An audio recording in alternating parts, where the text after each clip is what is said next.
লোডশেডিংয়ের প্রভাব পড়েছে পটুয়াখালী ও বরগুনার জেলেদের মধ্যে। মৎস্য বন্দরগুলোতে বিদ্যুৎ না থাকায় চাহিদা মতো বরফ উৎপাদন হচ্ছে না, যার ফলে ট্রলার নিয়ে সাগরে যেতে পারছে না বেশিরভাগ জেলে।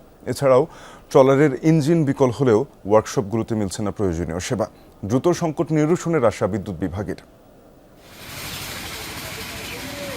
এ সময় সাগরে থাকার কথা এসব মাছ ধরার ট্রলারের, অথচ বাধ্য হয়ে ঘাটেই অলস সময় কাটাতে হচ্ছে শত শত মৎস্য শ্রমিকদের। এই চিত্র পটুয়াখালীর আলীপুর ও মহিপুর মৎস্য অবতরণ কেন্দ্রের।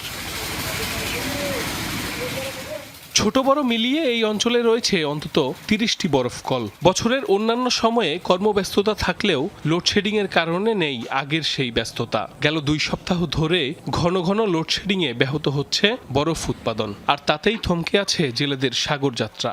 গাঙে যাইতে পারতেছি না, মাছ ধরা তো বরফ লাগবে, বরফ ছাড়া আমাদের কোনো উপায় নাই। কারণ 1 ঘন্টা থাকলে 4 ঘন্টা থাকে না, লাগাই খাইতে খাইতে আরোদের কাছে আমরা দেনা হয়ে গেছি। সব মিল বন্ধ।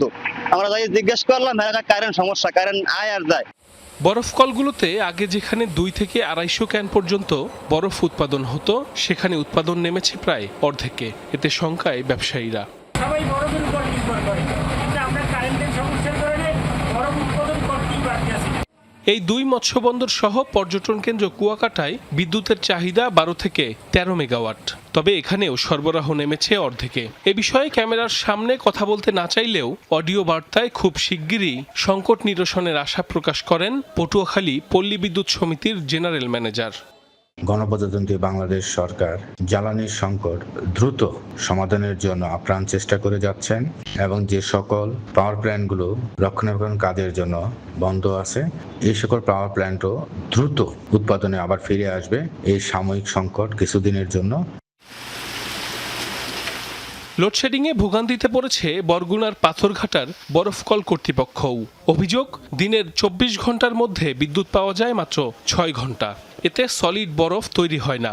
এছাড়া ট্রলারের ইঞ্জিন বিকল হলেও ওয়ার্কশপে মিলছে না প্রয়োজনীয় সেবা। 1 পিস বরফ বানাইতে সময় লাগে একটানা 20 ঘন্টা মেশিন চালানো লাগবে। একটা বরফ কিন্তু আমাকে ৮০ টাকায়, এখন কেন লাগে 350-400 টাকায়। আমাদের দাবি যে 24 ঘন্টা যাতে এই লাইন দিয়ে কারেন্ট থাকে, বরফ মিল এলাকাটায় কারেন্টটা থাকে। বিদ্যুৎ বিভাগ বলছে সমস্যার সমাধানে মন্ত্রণালয় ও পল্লী বিদ্যুৎ বোর্ডকে এরই মধ্যে জানানো হয়েছে। বিদ্যুৎ উৎপাদন ঘাটতির কারণে আমরা লোডশেডিং করে চালাইতে হচ্ছে আর কি। ঊর্ধ্বতন যারা আমাদের কর্তৃপক্ষ আছে, ওনারা ওয়াকিবহাল আছে এবং ওনাদের পক্ষ থেকে সর্বোচ্চ চেষ্টা করতেছে যে সমস্যার সমাধান করার জন্য। এদিকে বরফ সংকটে প্রতিদিনই জেলেদের মাছ নষ্ট হচ্ছে, বাড়ছে দামও। সাইফ আহমেদ, যমুনা নিউজ।